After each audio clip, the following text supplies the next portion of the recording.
to start out with, we actually already have a flexible, contented mind. We just can't access it because of our lack of clarity, our confusion, and so forth. So, what we need to do if we are going to develop a contented, flexible mind is change. And really, that is what the teachings of the Buddha and the path is all about, is change and transformation.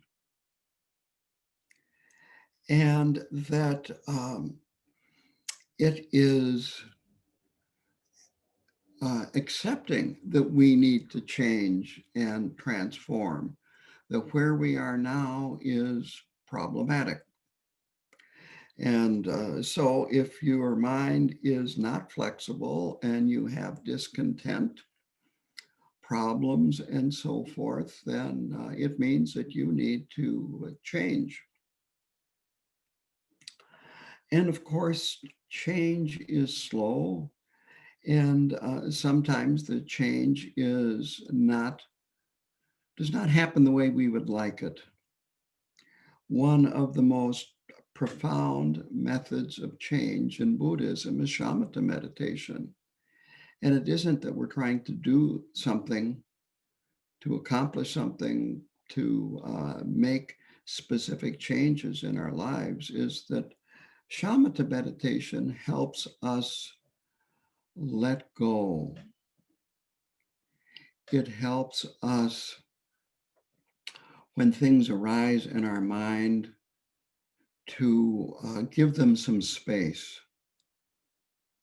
And really, the way to see if your shamatha meditation is working is not what your experience is when you are meditating, but what your experience is when you're not meditating. So I'll go into this further on in the talk. But to go into specifically things in our lives that we can work with, the first thing is to know where you are, to examine where you are. And so when problems arise in your life, it's important to see where the problems arise. The common samsaric, you might say, answer to this problem is, it's not me, it's other people, or it's circumstances in my life. These are where the problems are, and these are where changes need to be made. And of course, do you want to embark on a improvement program for other people? There are a lot of other people in your lives. And needless to say, this would be very tiring. And in fact, what frequently happens when we get into disagreement with somebody else or feel that somebody else is behaving in a way that they shouldn't be because it's irritating me, is that we have this approach. I am right. I know I'm right. I'm not going to change my mind because I'm right. But even though I am unable to change my own mind, I have the amazing ability to change this person's mind. And that person is going, I am right. I'm not going to change my mind, but I have the amazing ability to change this person's mind. And then you've got an argument. So needless to say, that approach is, maybe it's a common approach, but it's a very unrealistic and frustrating approach. And then there is talking, you could talk about changing samsara. And you might say the fundamental basis of samsara is change and impermanence. And of course, we don't want the good times to change. We don't want our automobile to age and deteriorate and need repair or even rust out.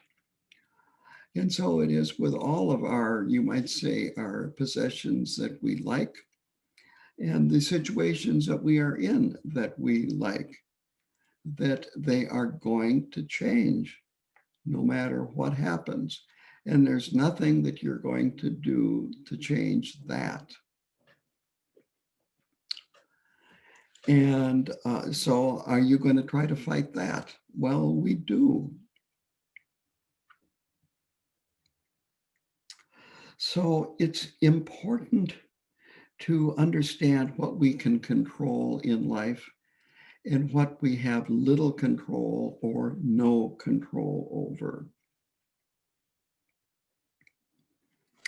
And it's, of course, always good to examine over and over again as you go through life and examine this question. And of course, letting go when you find that this is pointless for me to keep going down this road of wanting to change samsara or change other people. But we could develop more enthusiasm about I need to work on changing my own habitual patterns, the way I relate to myself and the way I relate to life.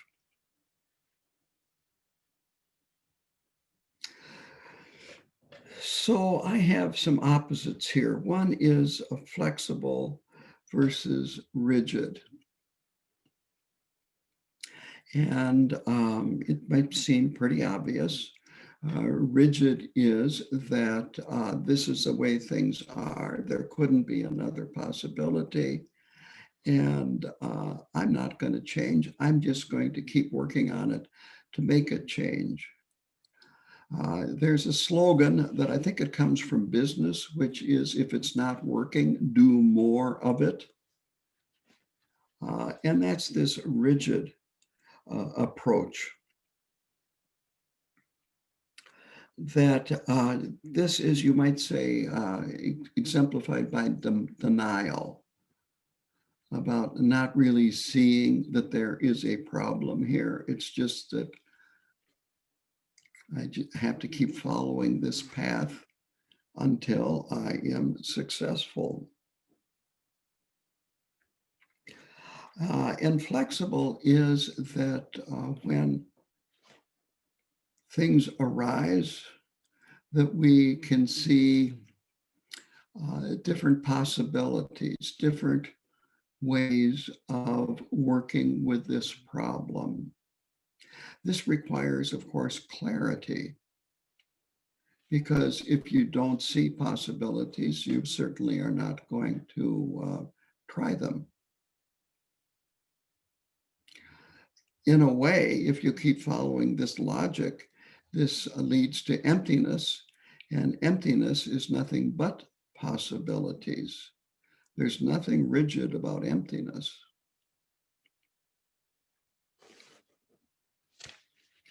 So if you don't see it, you can't work with it.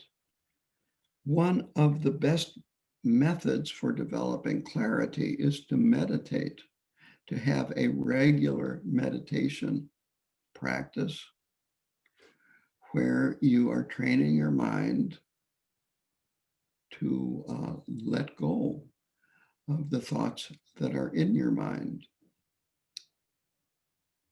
If you have some space, then this clarity arises and wisdom arises in that clarity.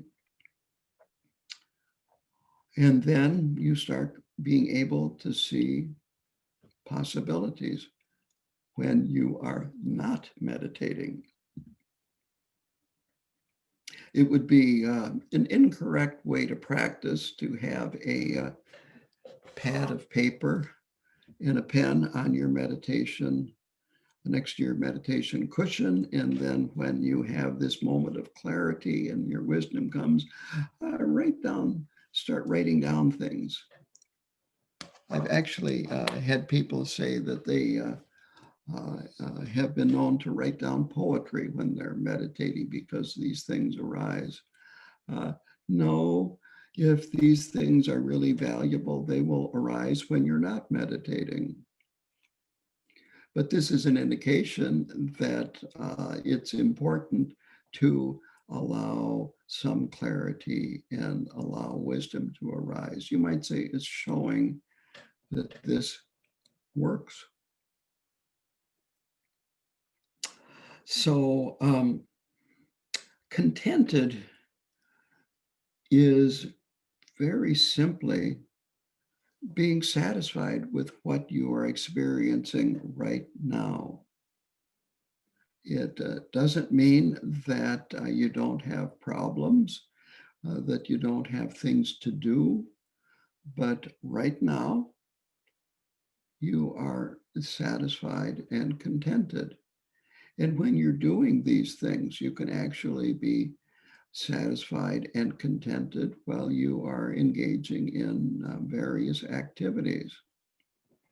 It's not an all or nothing thing. Either I am satisfied while I'm doing nothing, or I am dissatisfied while I'm doing anything.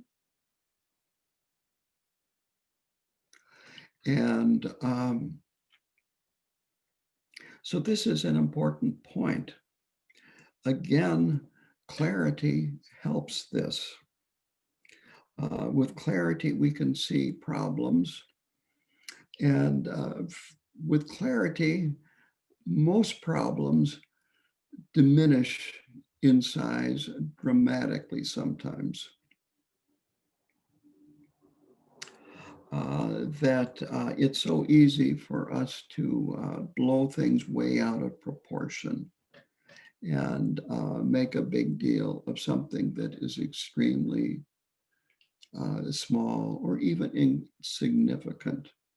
I'm sure all of you have had the experience of making something really big, and then maybe might take a day or two, a week, a month, a year, realizing, you know, I really didn't have to get all upset about that, and perhaps even make life miserable for some other people. Here is a quote that I like from Shunryu Suzuki, who was a Zen master. And it is, if your mind is empty, it is always ready for anything. It is open to everything. In the beginner's mind, there are many possibilities, but in the expert's mind, there are few. So empty here means not full of thoughts, not full of emotions, plans, agendas, fear, preoccupations, and of course, not full of ego.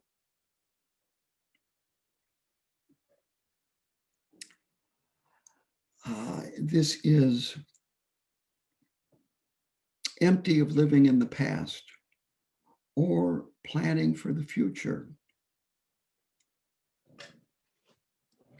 It's empty of filling up the present with all kinds of things. So this is important to remember, that in a way, we want to have a beginner's mind.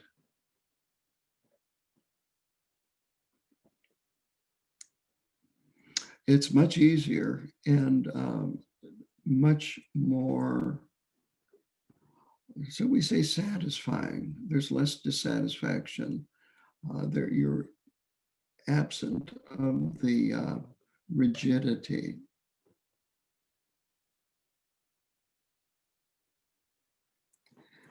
I have this analogy, is that if our minds are not, you might say, empty of all of these things, and this is not necessarily emptiness, But if they're not all empty of all these things, it's a bit like reusing printer paper. And, that gets to be a mess. It gets hard to read, gets confusing, and so forth. So it's really important from time to time during the day to look at the contents of your mind if you want to have some flexibility and contentment, and let go of whatever it is that you have been holding on to and thinking about during the day. This subconscious gossip, if you really look at it, uh, it's reruns. You're just going over the same thing over and over and over again, and it's not getting anywhere.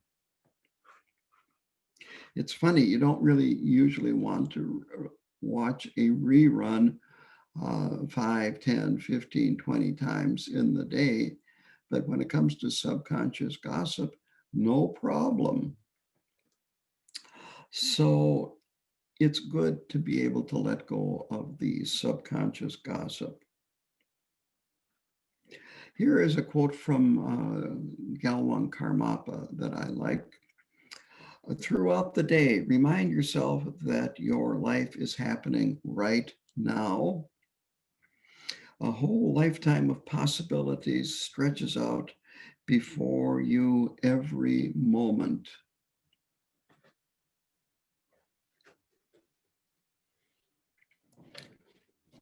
So our little actions add up over time to strong habitual patterns. And this is where we want to do the work, is to try to weaken these strong habitual patterns and avoid little ones from becoming stronger.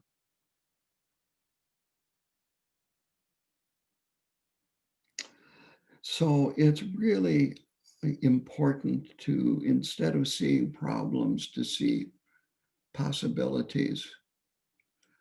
In a way, you could say that life is just one long series of solving problems.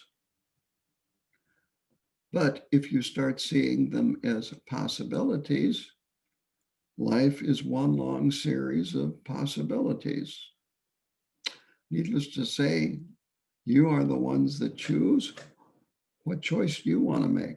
Problems or possibilities? Freedom or being bound? So I have a story that shows how we can get really, I'm trying to think of the right word. We can really buy into our thoughts, emotions, and projections. So this story happened when I was a prison chaplain, and I was in charge of the chapel library, where we had religious books that the inmates could check out. I had an inmate worker, or actually a few inmate workers, that one of their jobs or duties was to manage the library, check books in and check books out. And if an inmate would not return a book when it was due, a note to the inmate through inter-prison mail, and it would say, you have an overdue book, it's time to return it. And if he didn't return it in due time, a second note would go to him. And if that didn't work, then the inmate's name and the overdue notice would end up on my desk. I would call up the housing unit where that inmate lived, talk to a guard, and have the guard send the inmate down to the chaplain's office. And so this inmate, let's just call him Joe Smith, name ended up on my desk. I called up the guard and told the guard, send Joe Smith down to the library, to the chaplain's office. I didn't say it had anything to do with the library book. And when the inmate got to my office, he was totally a mess. He could hardly stand up. And so I had him come into my office and I said, sit down, just relax, take it easy. I don't think he could relax. And I said, you have an overdue library book. And he just about collapsed at that point. And so here was the story. What was behind that behavior of his, that as he was leaving the unit through public space where there were other inmates, and his name was announced through the intercom, the other inmates would be saying things like, oh, you're called to the chaplain's office. This is not good. That actually the chaplain, in a way, is the most feared person in the whole institution by inmates, because it is the chaplain that tells them of a death of a parent or a child and other bad news. And so he had that going out the door. And then while he is walking over there, he's thinking, oh, he said he was even praying, oh God, please let it not be mom, let it be dad who died, and so forth. And this is how our minds go. We can get very upset about things that have not even happened. So we want to avoid this. We really want to practice meditation and help at least reduce our visits to these kinds of places. And it's important to realize that this life that we live in is not perfect. It never will be perfect. It can't be perfect.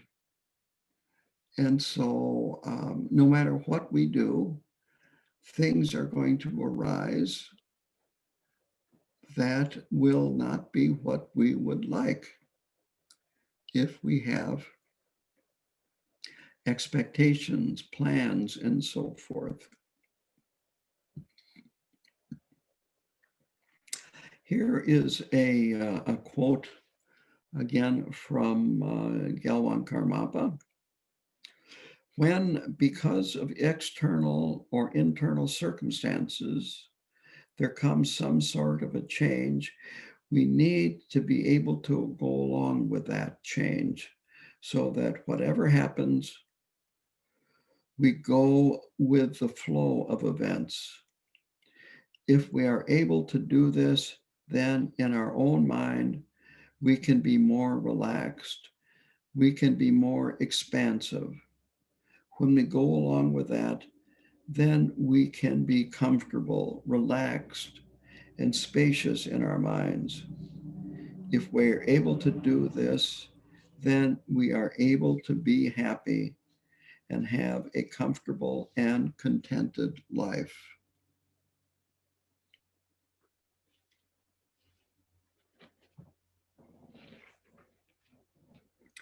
So people change, circumstances change. You really never know where, you might say, the story is going to end. And some of you are familiar with this, but some of you aren't. So I want to tell a little bit of the story about my parents. And mom was mentally ill, and dad, and they're both dead, by the way. And dad never did anything about it.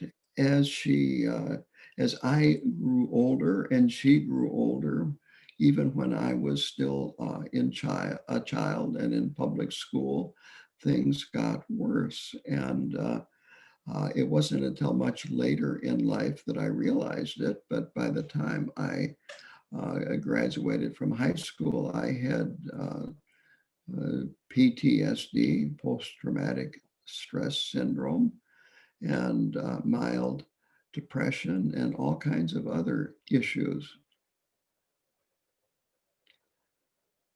And I hated her. She tried to control me to the, every little detail. She tried to control me. I won't go into how bizarre it got.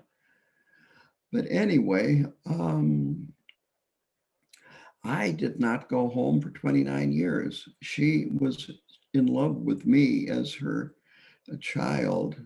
I was her favorite child, and she and Dad would come and visit me uninvited. And I never told her not to come. But after doing a 3-year retreat, I did start going home. I was able to let go of a lot of things. And it was like, okay, if she's going to be this way, I'm not going to let it upset me. I'm still going to try to keep an open mind. And sometimes I did, and sometimes I didn't. I kept the visits to very short times, a couple of days, maybe 3 days, so that I wouldn't be pushed beyond my limits. But then, as I did that and accepted her more and more for the way she was, even when she would try to control me, um, when they got up into their late 80s and they lived to 94 and 96, I suggested that they needed to move into a facility where they could get care. And I said to move in up here by me so I can take care of you. And that was quite a leap for me to be able to do that, but it was opening up to them the way they were. And after they moved up here, they lived for 6 more years. And I actually had a wonderful relationship with them those last 6 years. Mom developed Alzheimer's by this time. And she actually changed dramatically. She went from being a paranoid, very difficult person to being this happy, wonderful old grandmother, giving hugs to everybody. And Dad and my relationship changed in a very good, positive way. He started seeing me more for who I was rather than who he thought I was. And so all of this happened because I was able to let go of my anger and let some compassion arise for them, seeing how they were suffering. Their behavior was a result of actually tremendous suffering. I strongly suspect that both of them had very difficult childhoods, and a part of their behavior was a result of this. So we need to just let go of things and open up to what's actually happening, let go of the past. Now, of course, uh, a lot of our problems boil down to our ego, thinking of this is who I am and solidifying it instead of seeing our ego as more of something that is functional, that lets us get through our daily lives and interact with other people. If we behave differently every time we are with the same people, it would cause them, shall we say, a lot of problems. So we need to have regularity with other people at work and so on and so forth. But we have to realize that this is only a functional ego. This is not solid. This is not This is exactly who I am, and I'm not going to change in any way. So here is a quote again from Gyalwang Karmapa. Although we have limitless potential, we can end up feeling boxed in to a particular role in life or a particular understanding of who we are. How does this happen? We limit ourselves when we adopt specific identities and then believe that this is truly who we are and must be. So it's important, if you're a Vajrayana practitioner, to realize you are the deity. If you're a Mahayana practitioner, it's important to realize you have Buddha nature. That ultimately this is who we are, and it's unchanging. That all of these things that we go through with our physical body and our daily lives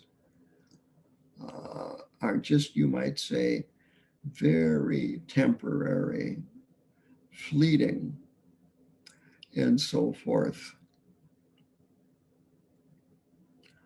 When you look at, you might say, the bigger picture, which is that our Buddha nature is uncreated and is beyond time.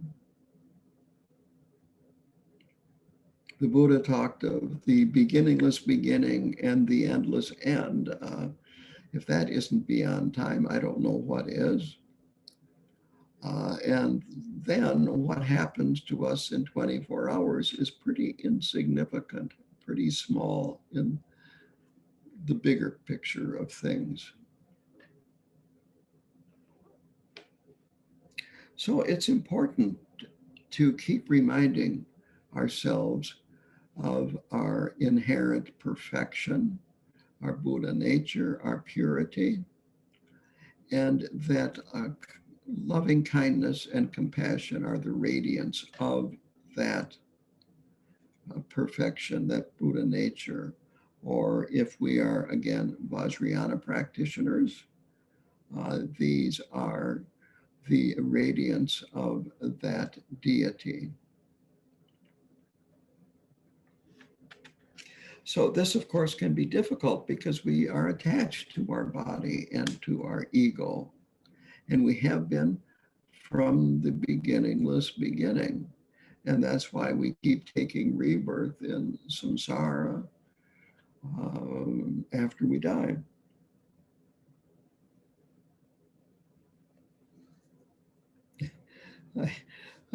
I heard once that, and this shows how we can be attached to our body.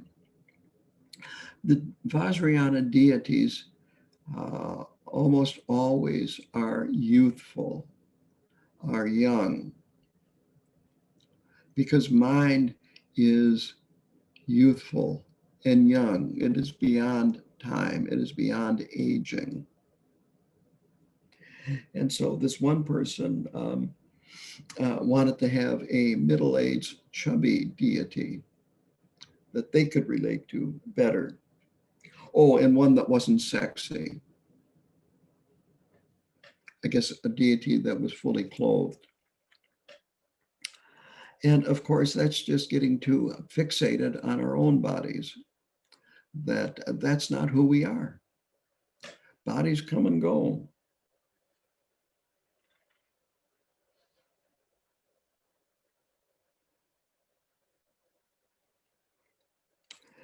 So let's see here.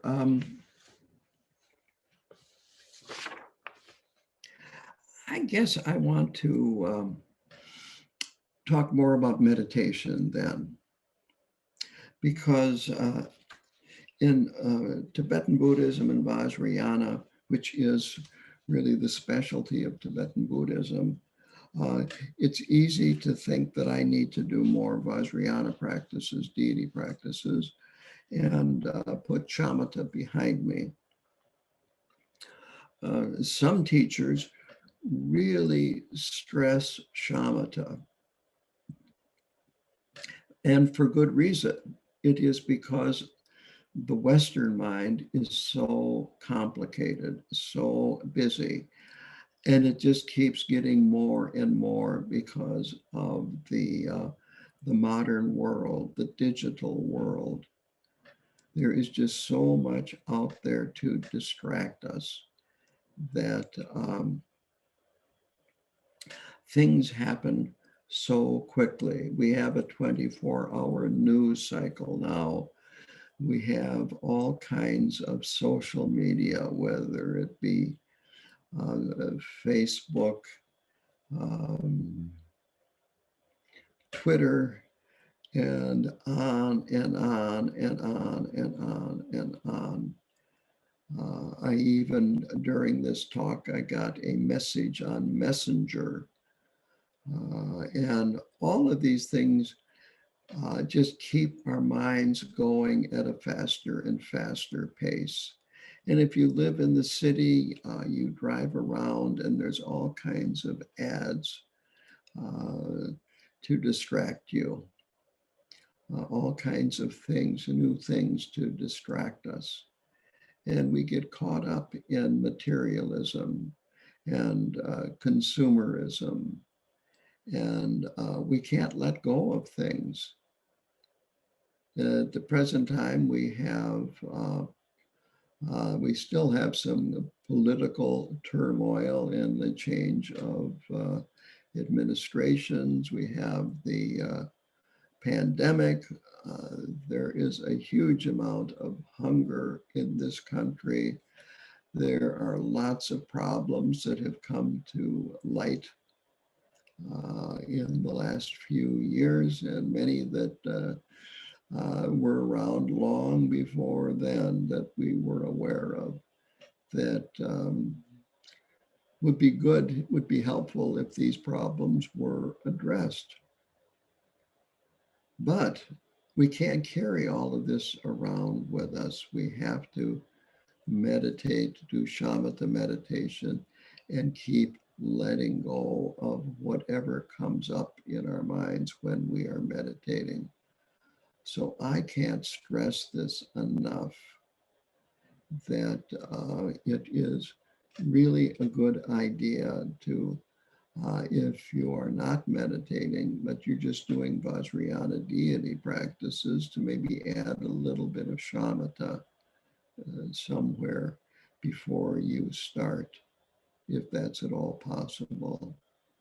Especially if you feel stressed, if you feel that the problems in your life are more than you would like to have, and so on.